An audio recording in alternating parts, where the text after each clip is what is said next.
final session of this year's March series of Sunday afternoon conversations on the theme, People on the Edge.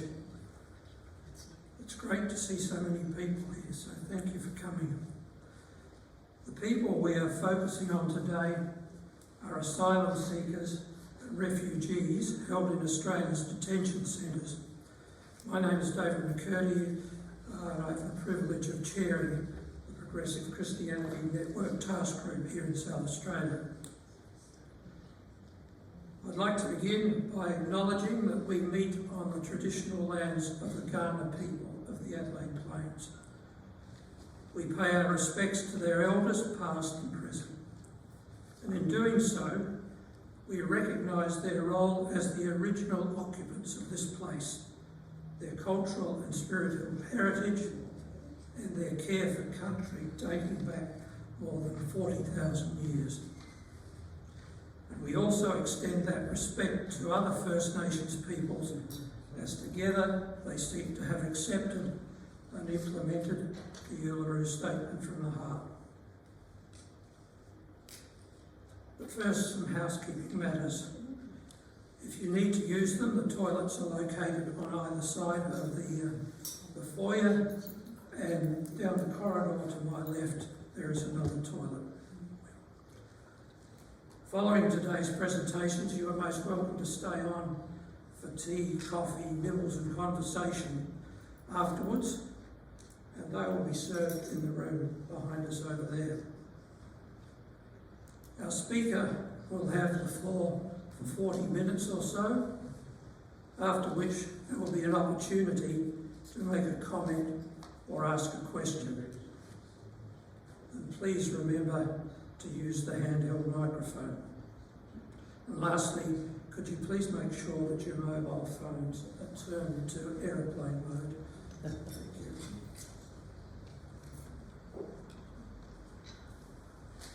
It is now my great pleasure to introduce today's speaker, Margaret Gunn. I first met Margaret in 2001 when I was appointed to the Council of Lincoln College, where her husband, Peter, was then employed as master. Little did I know at the time, well, I had no idea at the time about Margaret's interest and involvement with refugees, and I didn't discover that quite recently. Margaret is a retired teacher who has worked professionally with newly arrived adult migrants and refugees in 3 states, first in Victoria, then in Tasmania, and lastly here in South Australia. Her talk today is a tribute to the late Reverend Dr. Tom Atherton, the Uniting Church minister who many of you will remember. And it's a tribute and an exploration of his role in caring for asylum seekers incarcerated in the infamous immigration detention centre in the harsh outback town of Woomera during the year 2000. During that time, Tom privately documented 6 confronting months of pastoral engagement with an increasingly hostile regime and increasingly desperate people seeking Australia's protection. Margaret heard about this one day on the radio, travelling across the Hay Plain, and exchanged emails with Tom over this period, during which he found remarkable ways, despite daunting odds, to offer pastoral care to the detainees and to their guards. Margaret kept this correspondence hidden for over 20 years. Before Tom died in 2020, he and his wife Judith gave their permission for his story to be made public. His correspondence with Margaret is about to be published in book form by Mediacom. I'd like to acknowledge Margaret's presence with us today. And sorry, And now invite you to welcome both Judith and Margaret. And Margaret will be speaking to us on the title of her book, A Cry Went Up in the Country. Please welcome them both.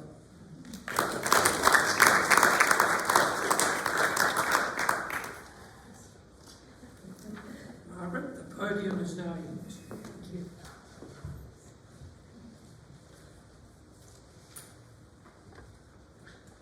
David has acknowledged that this is Ghana land, which I also will do, but I also would like to introduce you to Kokatha land. Kokatha land is the land on which Woomera stands. It's an area that's situated extending northwest of the township of Woomera, over 140,000 square kilometres, and some of the harshest, driest, waterless lands in Australia. There's evidence of Indigenous settlement going back there at least 50,000 years. A Woomera, for those of you who've forgotten or don't know, a Woomera is the word that comes from the Eora people of the Sydney Basin.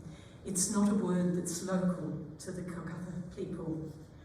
It's a flat stick used to enhance the speed and accuracy of a spear. So those involved in the space station probably thought they were doing a clever thing by naming their place Woomera.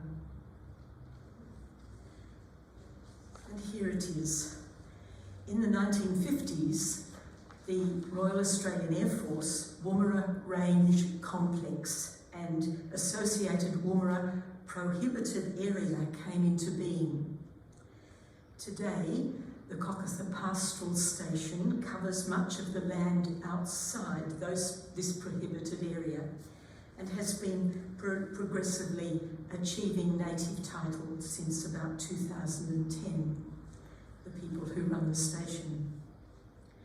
The story I'm recounting today goes back only 23 years to 2000, when whitefellas rarely, if ever, acknowledged the original land of the First Peoples.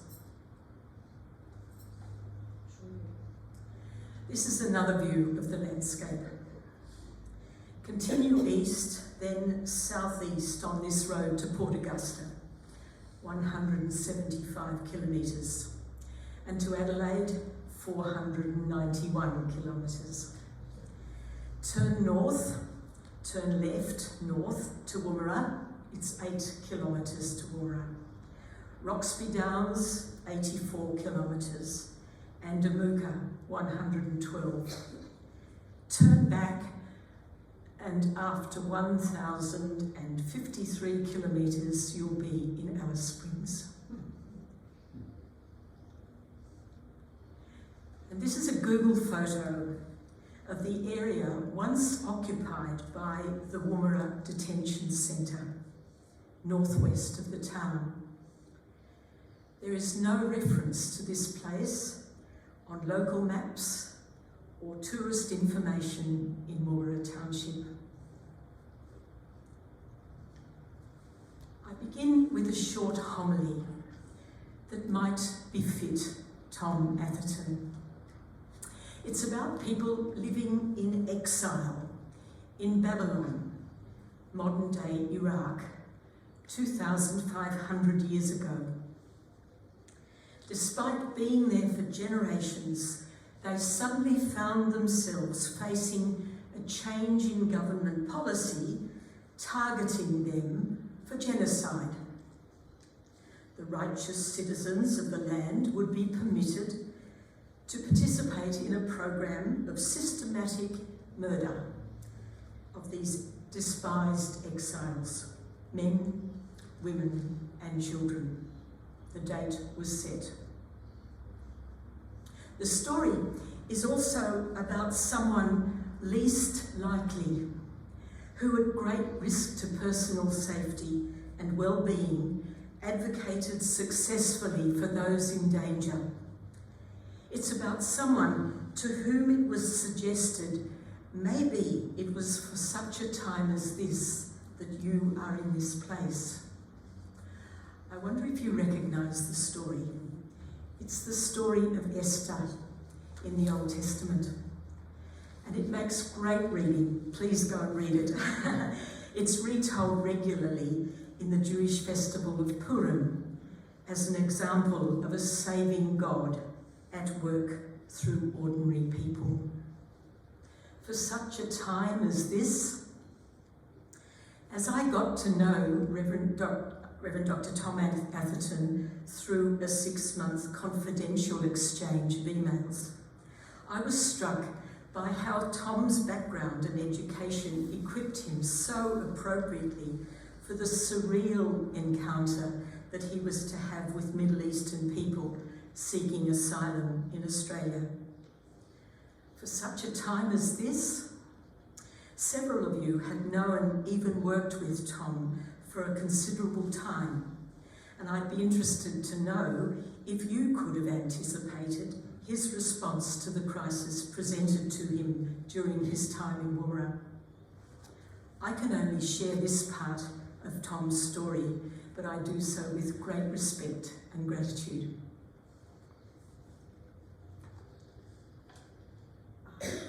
Something's gone wrong with that one. That's the cover of the book, and it'll be mimicked in the little postcard I've given you. This is Tom's story, not mine.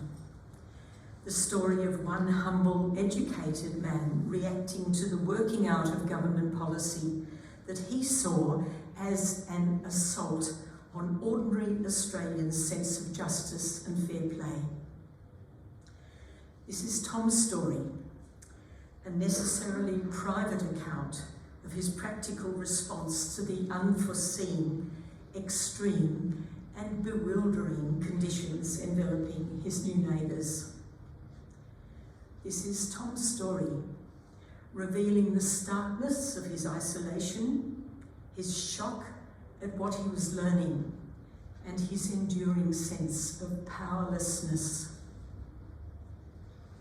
Well, for those of you who don't know, who was Tom? Reverend Dr. Tom Atherton was born in 1935. Liam and Hamish, you can work out how old he would be today.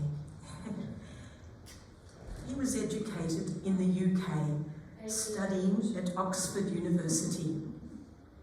When he was about 22, I understand, that's right, I hope he migrated to Australia by boat, he emphasised in one of his emails. After a few years, he began study for the ministry at Parkin College, on this site, right here, the Congregational Theological College, Adelaide. He was ordained in 1965. The following year, he began postgraduate study at Harvard University in Massachusetts, while ministering to a congregation near to their home in Brookline, New Hampshire. When he and Judith returned to Australia about 1971 with their family, he completed his PhD in ethics and began a 20-year tertiary career at what became the University of South Australia, teaching in a chaplaincy graduate program and establishing the Department of Religious Studies. From 1991 to 2000, so after that 20-year tertiary career, Tom resumed full-time parish ministry, establishing the Seaford Ecumenical Mission Centre. In 1997, the Anglican Bishop of Pirrie invited Tom to be the United Protestant Minister at Woomera, where there was a large contingent, about 800 American servicemen, on rotation with the Australian military at the spy base in the desert. By late 1999, their rotation was finishing, and as Tom farewelled his congregation, he looked up to see this immigration detention centre being built in his backyard. This is where my brief involvement in his story begins. As David says, I claim we were travelling across the Hay Plains in late 1999 at the start of the millennium drought. I heard on the car radio that a united Protestant minister in Woomera, deep in the outback South Australia, had got into a public scrap with the then Federal Minister for Immigration, Philip Ruddock. Reverend Dr. Tom Atherton and Father Jim Monaghan, the local Catholic priest, had gone to the media asking for air conditioning to be provided in the old 1950s brick barracks of the construction camp at West Woomera. This place was earmarked as the next detention centre for Australia. It was originally intended to accommodate 2,000 people. The maximum that was held there at any time was in fact 1,500. Very few people at the time knew that as early as November 1999, 400 men, women and children fleeing Iran, Iraq, Afghanistan and Pakistan were already incarcerated there. The minister was unimpressed with these meddling priests, retorting that the barracks had flow-through ventilation. Judith told me recently that the minister followed up his rebuke of Tom, his public rebuke of Tom, with a private abusive phone call. Public vilification of Tom followed, fanned by John Laws and his reactive audience on one of Australia's popular morning talkback radio shows. Between them, the message that Tom got was, fill your poos, mind your own business, and put your money where your mouth is.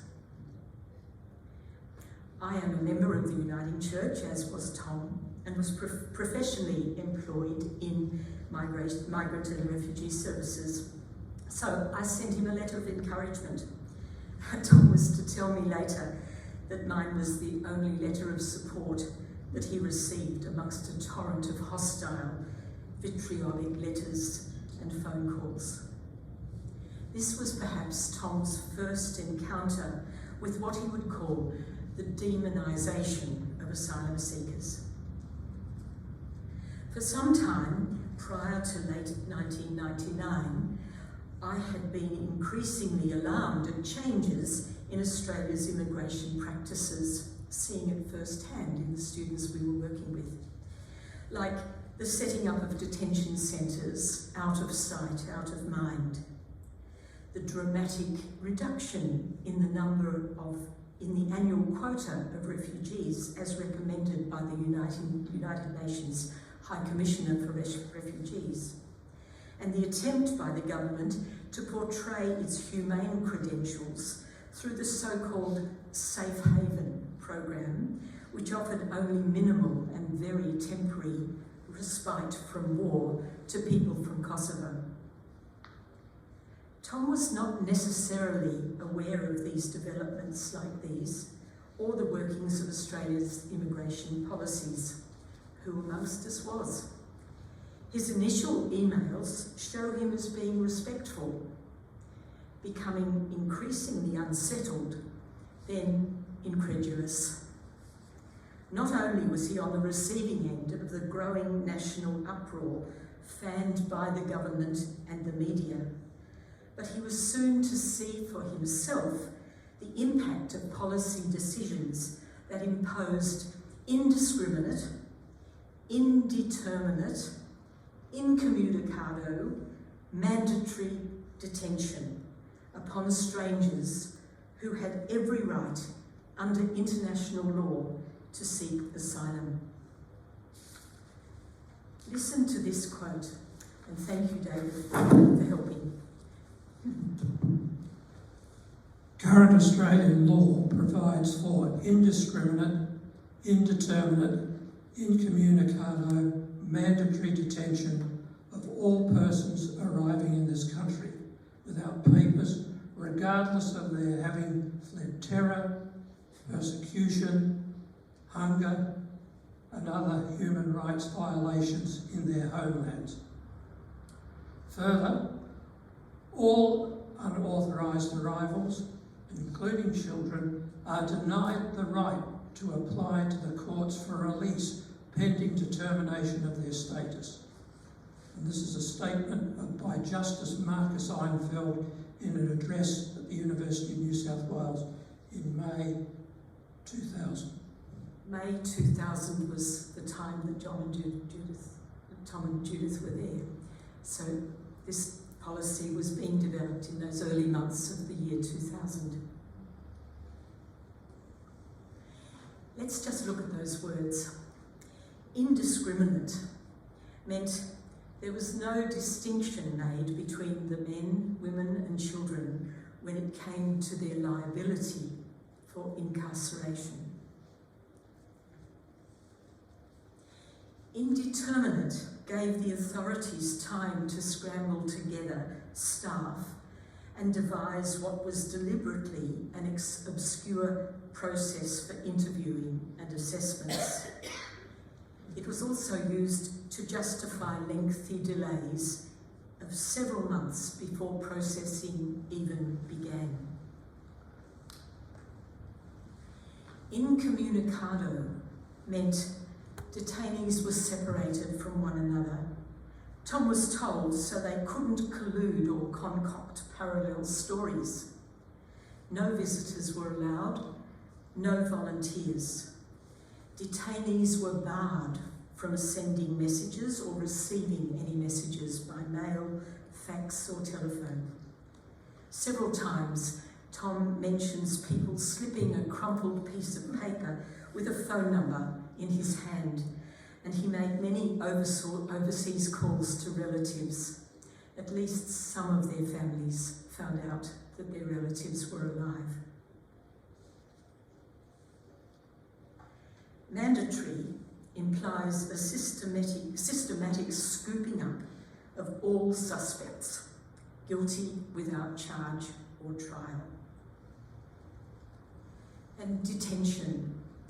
Detention in Woomera meant being confined every long, hot day to areas enclosed by fences 4 to 5 metres high, topped with razor wire, being watched day and night by security guards, many of whom Tom suspected were ex-cons, and with access to Australian Federal Police backup, batons, tear gas, water cannon.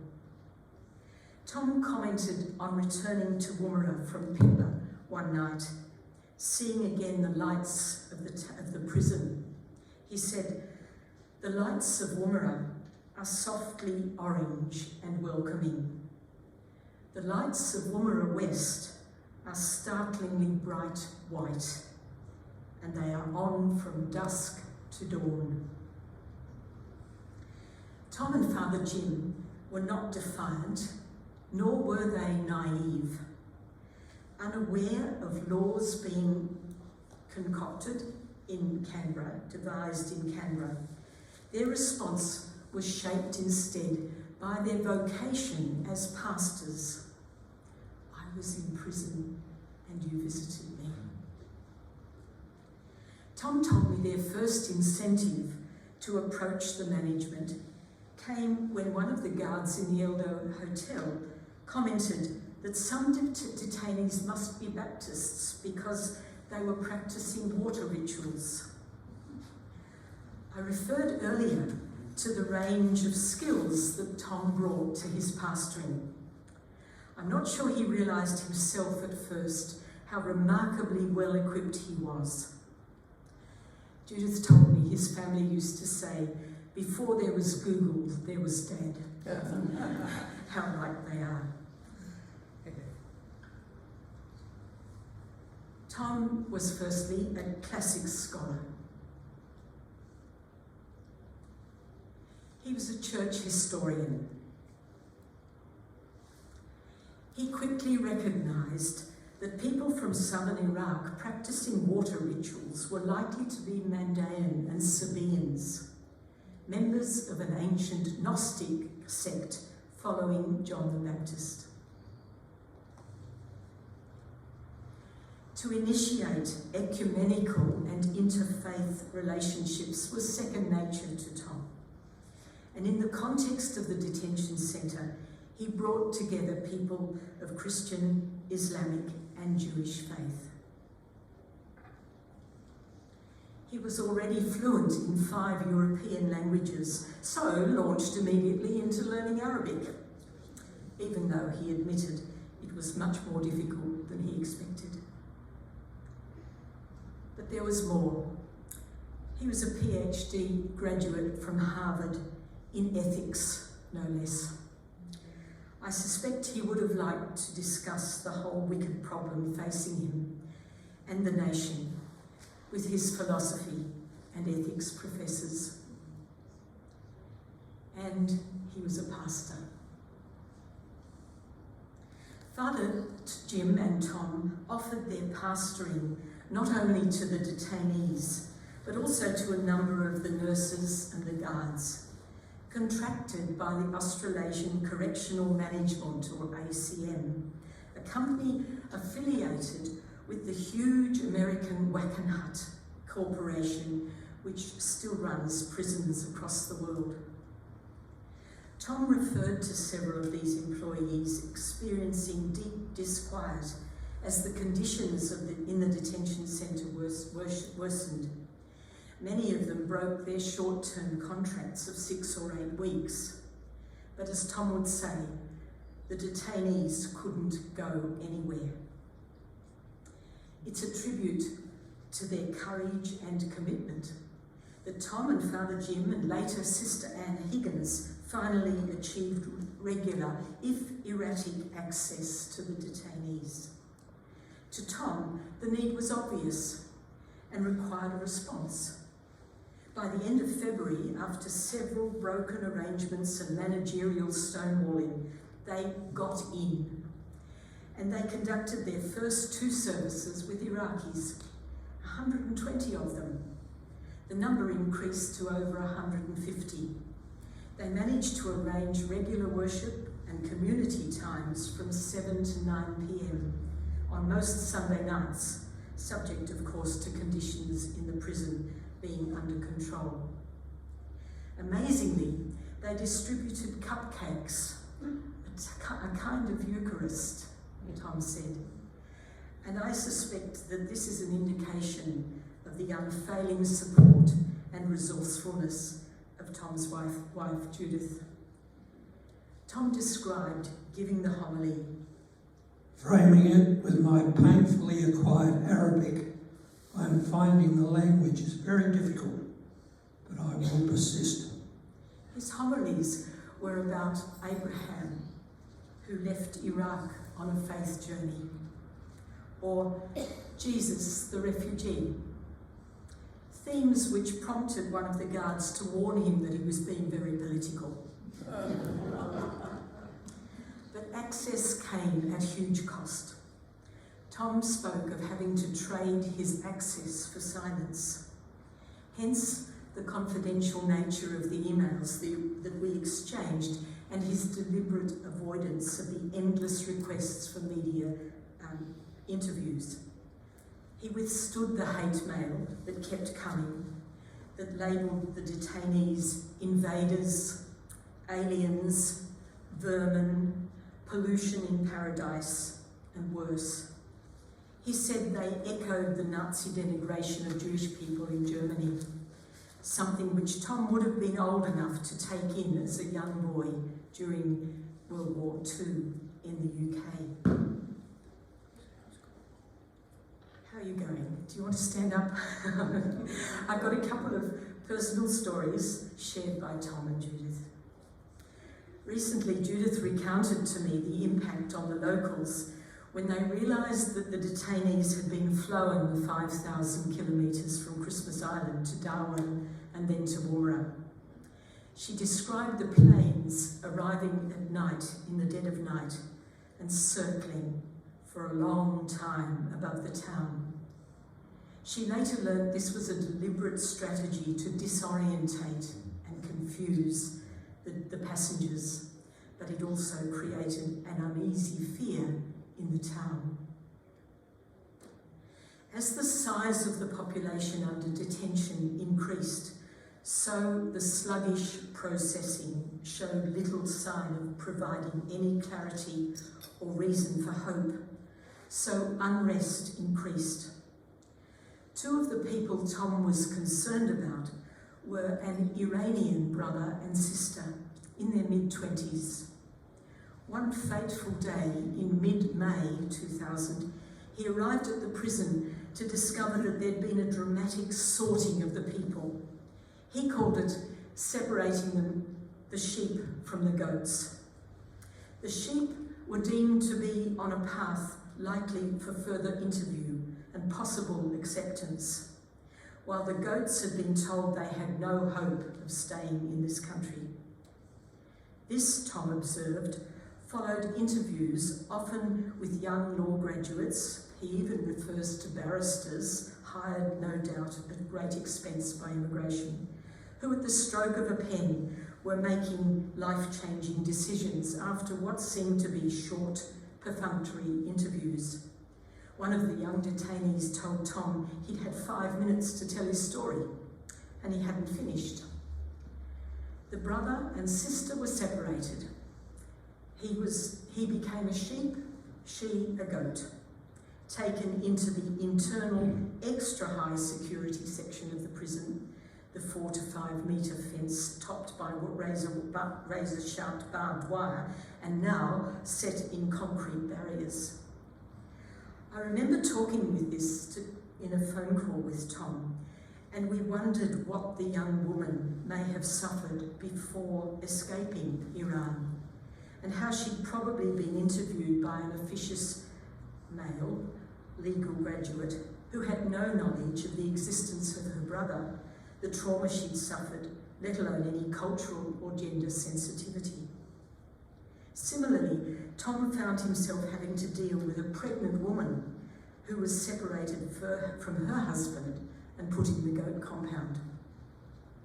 Tom reported too that even children were interviewed without their parents or another adult in attendance. He decided at last to contact the Ombudsman, an action that resulted in some clarification for himself and about the interview process, and rebuke for the Immigration Department.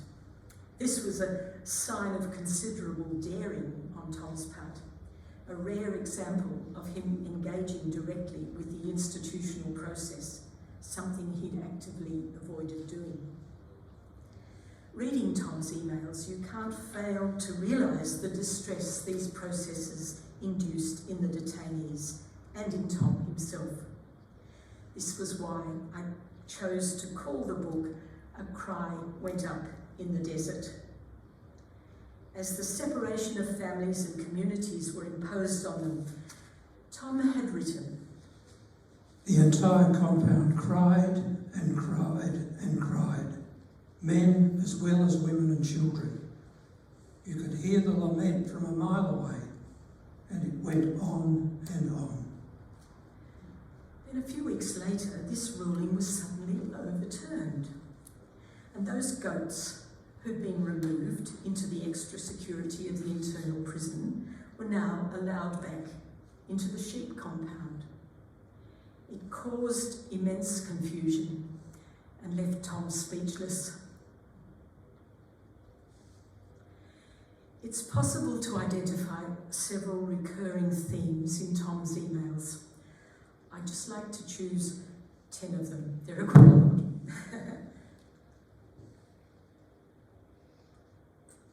The first one was cost. He was astonished at the cost of this operation. There must be a cheaper and more humane way of handling the issue than the penal approach.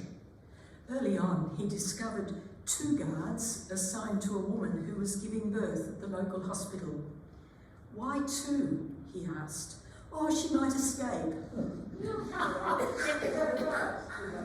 Within a matter of months, the department had altered its estimate of the cost of the centre from 15 million to 20 million.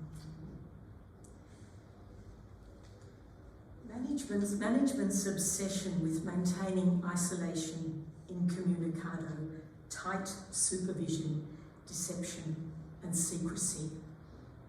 We are told all is well in the state of Denmark. We can't see it for ourselves, but the good men have assured us that all is well.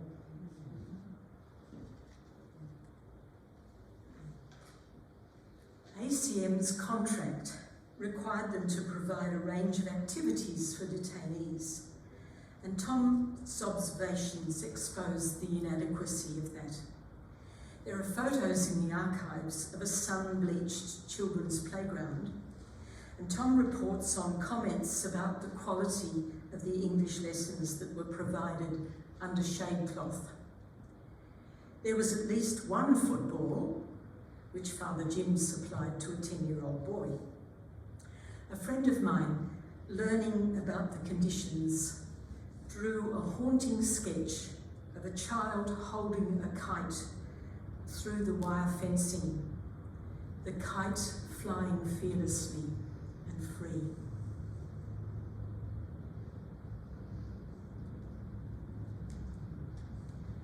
Hopelessness. Tom observed the detainees had lost any sense of a future. They were given no information about if or when interviews or processing of applications for asylum would begin, and they feared what any outcomes might be.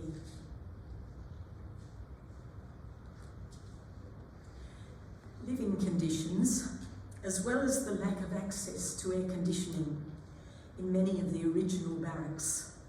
Most of the people Tom met were accommodated in a room the size of a toilet, with 2 bunk beds for 4 people.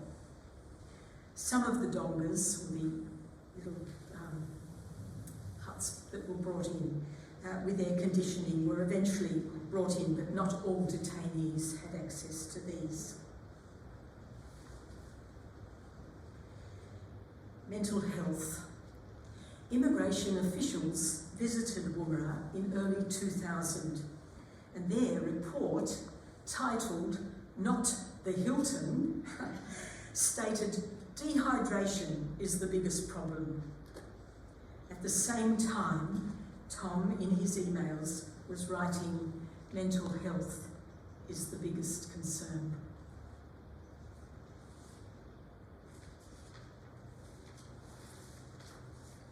Another recurring theme was Tom's encounters with people in the wider community, including, sadly, ministerial colleagues and teachers at the school, who reflected back the antagonism and suspicion of the national mood. One of the stated justifications for conditions given by the prison managers was the fear of terrorists, given the Sydney Olympics were scheduled for September 2000. Tom was also very uneasy about the smugness of the Australian government. A Daima official told us that the minister is deeply humane and wished other nations were as considerate, he almost said compassionate, of illegals as Australia is. I reached mentally for my violin. Tom also had a growing awareness that what Australia was doing was against international convention. He was in correspondence with a relative who was a professor of international law at Oxford University and had worked in the International Court of Justice in The Hague. He also had a school friend working with asylum seekers in England, and at the time he drew a direct comparison with conditions in Australia.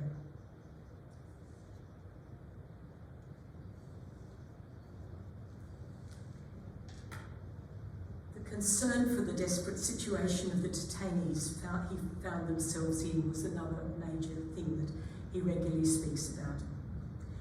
Early in March 2000, a couple of months into his encounters, he wrote, "I am beginning to care for these people and feel something of their hurt. I try very hard to be reasonably objective and not overreactive, but in fact it is a prison and the detainees are prisoners.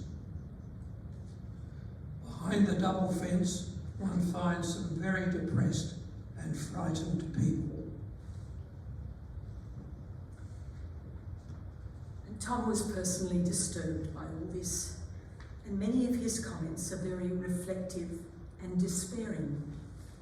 Yet he had a non-negotiable commitment to what he knew was a pariah cause, and he often spoke about his isolation and his sense of powerlessness. But also, sadly, Tom wasn't aware that there were growing pockets of opposition to government policy in the churches and the wider community. It was too early in the piece, and he received very little collegial support. Ironically, perhaps, in 2002, sometime after Tom and Judith had left Woomera for Boston, the Uniting Church of Australia produced an asylum seeker and refugee policy, which I confess startled me when I reread it just recently, thinking about the context and the time. Granted, it was dated 2002, a year after the Tampa, you remember the Tampa? When the hysteria and the hatred being expressed about and for asylum seekers hadn't yet reached its height. Reverend David Pargeter, whom some of you might remember from the Victorian Synod, whose email is included in the book, reported that from the start, many church leaders were afraid of speaking out about government policy. They, like the rest of the country, were kept ignorant and largely disengaged from the front line. So this 2002 statement, I confess, looks to me like a motherhood statement. It reads in part, "We approach the issue of asylum seekers and refugees in the context of the words of Jesus. He spoke of a new community established on righteousness and love and based on a fellowship of reconciliation, a community in which all members work together for the good of the whole. In essence, working for this kind of society is our contribution to civil society. When we work for freedom, human rights and the common good of the community, we are expressing our faith. It is the outworking of the community of God." I can only imagine what Tom would have thought about this statement. He would have felt very isolated from it, I think. In late May, Tom wrote to me, "I feel the need to tell this stuff confidentially to someone, and you have been elected unopposed." Shortly before he and Judith left Woomera to return to Boston in mid-June 2000, there had been the second of what would become several major breakouts at the detention centre. It had left Tom and Father Jim exhausted and beyond worry. In his final email to me, he drew an analogy between the disciples on the day of Pentecost and the detainees who'd broken out of the prison. He said this, "We had our official farewell and luncheon. In my sermon, I drew the analogy between Peter's and the 11 disciples' Pentecostal protest and the detainee protest last week. The disciples marched out of their self-imposed detention, the upper room, and demonstrated on the streets and communicated, not without some misunderstanding, 'These men are drunk.' They communicated across the linguistic barriers. And so in Woomera, God's forgotten people proclaimed their message to the entire Australian community and beyond. And he went on. I concluded with a description of my desert homilies, which I said were understood despite the language barrier, because I loved them and they loved me. And I wanted to say more, but I couldn't get the words out. So, what's the aftermath of all this? Australia lives with this legacy and the consequences of policies that were developed in the year 2000. I recently saw a newspaper editorial suggesting that one day a royal commission will be necessary into what happened not only in dysfunctional, outrageously costly place like Woomera, but also into what is still happening onshore and offshore. We can criticise or commend government policy, yes, but the ongoing impact of detention on asylum seekers is another untold story. Just 2 weeks ago, former detainee on Manus Island and now New Zealand resident Baruz Buchani vividly described what he found when he met with asylum seekers who'd been detained and whose visas here in Australia were still not processed. In the Saturday paper of the 11th of March this year, Baruz wrote, "In my recent 2-month travels across Australia, my most painful experience was the meetings with the refugees. People from all backgrounds and legal statuses, long after release from offshore camps, are still grappling with the Australian asylum system. The shadow of the law follows refugees everywhere. Free refugees don't live a free life. What they have is a life in limbo." I have attempted to be as fact-based and objective as possible in the footnotes and in my annotations in the bibliography in the book. And no doubt each one of us has a personal response to all this. But Tom's story speaks for itself. My final comment in the introduction is this. Gradually, the disquiet and opposition of thousands of people across Australia and the world gathered momentum, and Woomera Detention Centre was closed in April 2003. Amongst its other failings, it had become dysfunctional. But by June 2000, the government's trajectory had been set. Any legislative or practical changes that the government and most of its recent successors may have agreed to under duress from opponents of its detention policies were incremental, secretive, and lacking in accountability. The story of what has happened since, the legacy of these policies, is being told elsewhere. This publication is an insight into the early stages of a tragedy that has become our nation's ongoing shame. Thank you.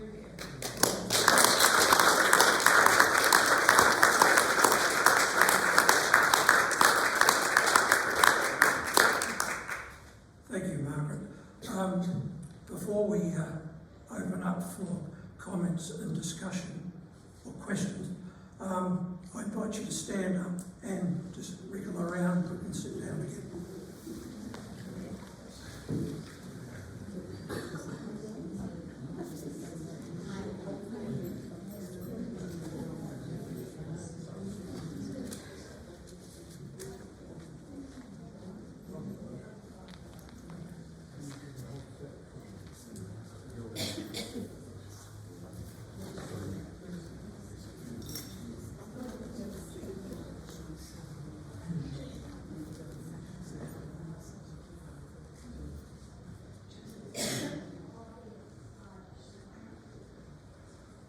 that. Does anyone have a comment or question? Put your hand up, we'll bring the mic round to you.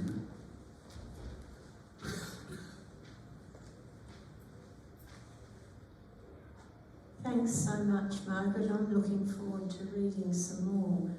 I just need to be reminded of my memory of history. Some of you will know that I worked in Port Pirie from late 97 through till the end of 2002.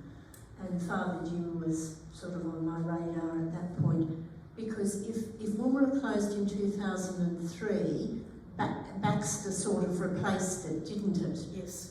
Well, my memories of Baxter, see at that point Tracy Spencer and Murray Muirhead were the patrol ministers based in Hawker, and they had built some friendships with some detainees in Baxter. And like Tom, they sacrificed their capacity to speak out in order to maintain access into Baxter. But I remember when Baxter opened, the MFS based in, the fire service based in Port Augusta went out to inspect the new purpose-built buildings, which of course were built on Commonwealth land, which meant that Commonwealth law gazumped state law.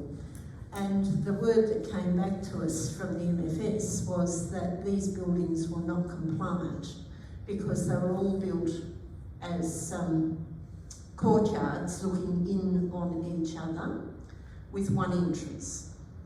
So somebody living within, and this is Baxter, not Woomera, living in that compound could see the sky and could see the interior, but not beyond. And I remember your points there about hopelessness and so on. And coincidentally, this Baxter Centre was built on Commonwealth land on the edge of the firing range.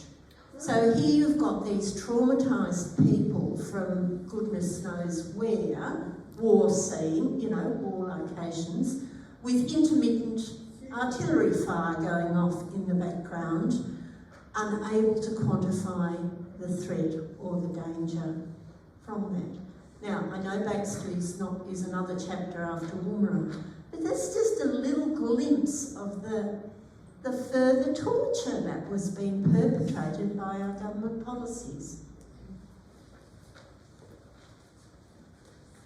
Interestingly, Tracy Spencer and Murray Muirhead, who were first the Frontier Services people then, they actually popped in and visited Tom a few times, Tom and Judith, I think, a few times. I've been in touch with them. I got permission for them to use their name and refer to them in the book. And I think they were very pleased at last part of that story. But I didn't know about their work in Baxter, so there's more to be discovered. Thank you for that.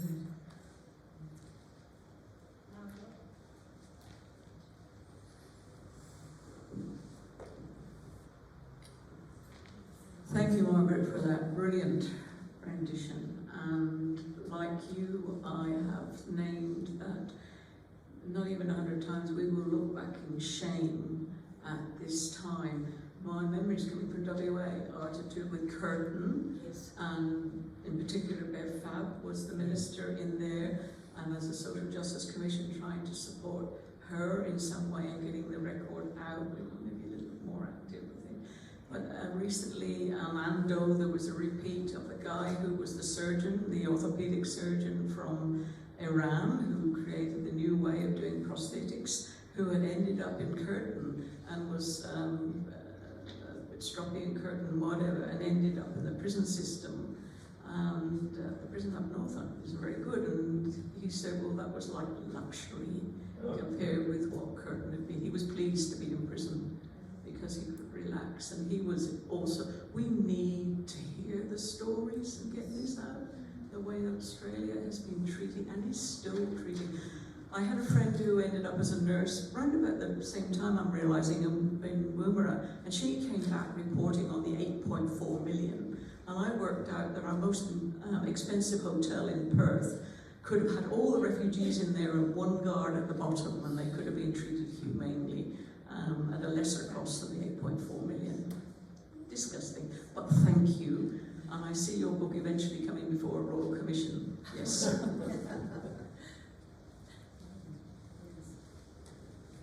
I'll just say that I was in contact with a minister whose name I forget. I know it started with J, but I've just referred to him as J, as being at Curtin, and he and Tom had a bit of a connection, I think, but I'd lost track with him, so I haven't been able to name him. But I came across Bev Fab's a talk that she gave to the Synod in West Australia, I think, and I've actually referenced that in the book, so which was interesting, but that was a couple of years later. But I'd like to talk with you later and find out if Bev, if it's possible, if she's still alive or whether is she still around. Oh, great. Well, we'll get in touch with her. I remember very clearly the day they broke out of the prison, and all they had to do really was lift up the pole. That's what they did. They just went to the fence, there were 3 of them, and they lifted up the pole that was holding the fence, and then they got out underneath, and the whole, I can't tell you whether it was the whole of the detainees, but very 90% of them at least, and they walked very calmly into the centre of Woomera, and the whole of, what would you call that, just the big, the big area, because it was built on a sort of a square, and in this square they all just came and sat down. They just sat down, and they wanted to be heard, and they didn't riot, and they didn't get, beat up people or do anything. They just quietly came in, and they sat down. And Tom went around mixing with them, and they gave Tom bits of paper. You said that in your talk, and they had phone numbers on them because they wanted their family to know they hadn't died. And anyway, Tom was approached by some official and said, "What are those papers?" And he said, "Oh, they're just hidden numbers." He said that when we have a service, they like to have the hymns. So anyway, I just remember that. But anyway, they had to move from the centre square of the. So they all went to the Catholic Church, which was bigger than our Protestant church, and they sought safety there, which is such an ancient. Anyway, I just thought I'd tell you that. But we were in Woomera, and we saw the people. We knew the people, and we knew their stories. Whereas down in Adelaide, they just knew this umbrella word, refugees. That's what they knew, and they were the baddies. And someone said to me, "Oh, they're queue jumpers."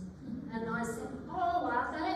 What queue would that be?" And they don't know, you see, they didn't know that. Anyway, thank you. It's one of the things that disturbed me most, or one of the things that disturbed me was how refugee and asylum seeker became synonymous, both under suspicion. And I think there's still an awful lot of people who don't see any distinction, in a sense, between those. Yes, I think that particular breakout when you were there was just around Easter time, was it, in April? I think there was another one a bit later in May, but Tom doesn't. At one point he talks about hearing the sirens, and he hears them going out to the centre, and he comes to his own conclusions. He doesn't comment any more about that. So he's not giving intense detail about what was disturbing people, but much of the story that you told. When we left Woomera, and Tom felt that he hadn't finished his job, and he cried. He really physically cried because he was leaving, and he felt, I haven't. Yes, I think that came out in that last quote that I made. Yeah. I loved them and they loved me, and I couldn't get the words out. I was teaching in a little Catholic school, and we did a lot for the children, actually.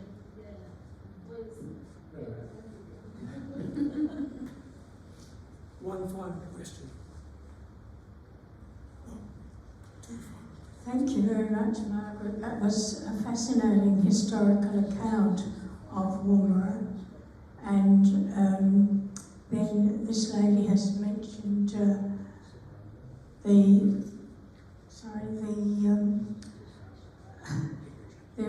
refugees and asylum seekers who then came to Baxter. But we still have them coming now. And I think we have to be aware it's not a historical story. As we heard, if some of you went to hear Bruce speak recently, it is still happening. And it's happening in Manaus and Nauru. And there is in Adelaide a detention centre. How many people know the Adelaide Detention Centre for refugees and asylum seekers? One person. Two. It's at Kilburn. This is still going on, and it's really important that we hear the history, but it's very important for us now as Christians who are interested in these issues to do something about what's happening now.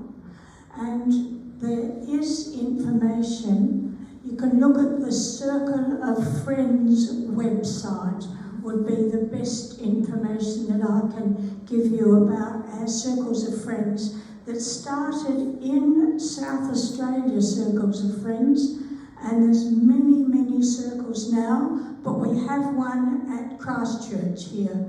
So you can ask me about that afterwards if you want to know when we meet and the sort of things that we are doing. Thank you. Justice for Refugees is another informal group that meets infrequently here, and they have been involved in quite a bit of the lobbying towards the resolution of status of quite a lot of those people who've been in what has been called a legacy caseload. I think there was something like of the 31,000 people who came before the Rudd sort of cut-off time, way back in 2012, there was about just over 12,000 people whose visas now are being fast-tracked at last, and there's been some good lobbying from all around the country to get that dealt with, but the load is huge. One final question. Margaret, thank you for your presentation. It's great to hear. Just wondering what it's been like for you as the author, as the historian in this process. And 23 years ago it happened, and now you're revisiting it. What's it been like for you? I wrote in the acknowledgements that there are people in my family who know that I've had this folder in my study for 20 years or so. And I'd like to acknowledge Peter, my husband, and Claire, who's my daughter, and the others in my family who've known about that. It really was only relatively recently, in October or September last year, that I actually thought, no, I must get on and do something, having received Tom and Judith's permission. I'm very grateful that Mediacom Education, to my surprise, were perfectly happy about publishing it, and in a sense they will be a kind of buffer. I think deep down I'm terrified of reaction, of negative reaction. Mind you, I will tell you that a wicked streak in me would love to launch the book outside the immigration department in Curry Street. just a simple little table under an umbrella on one morning or afternoon or something. Because that particular spot outside there is a place where many of the detainees, I know from Curtin, they were trucked for about 4 days continuously and dumped. And Scott, I think you and Samir and Dennis Voigt and a couple of others were the ones who picked up the pieces of these people who were just dumped in Adelaide. And yeah, the stories are quite amazing. Yeah. Anyway, that's good. Please join me in thanking Margaret again for that fantastic.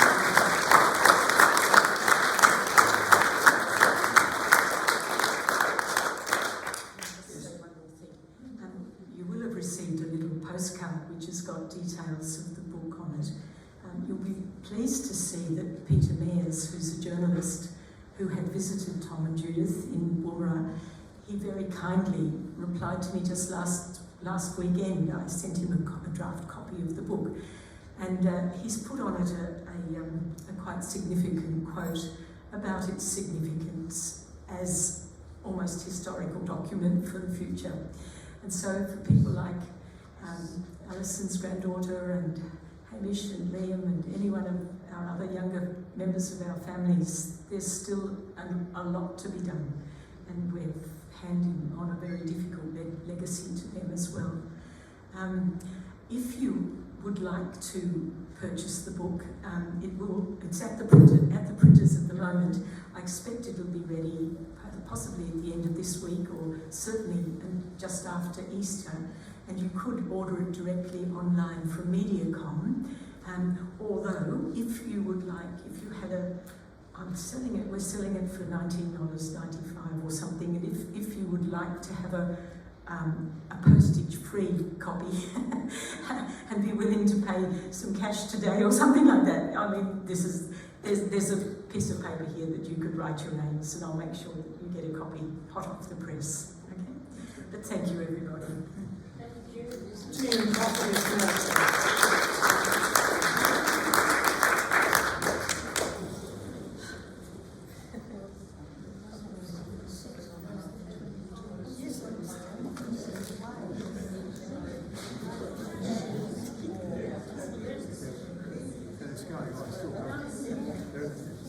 The government's still defending the courts now being sued. They defend it.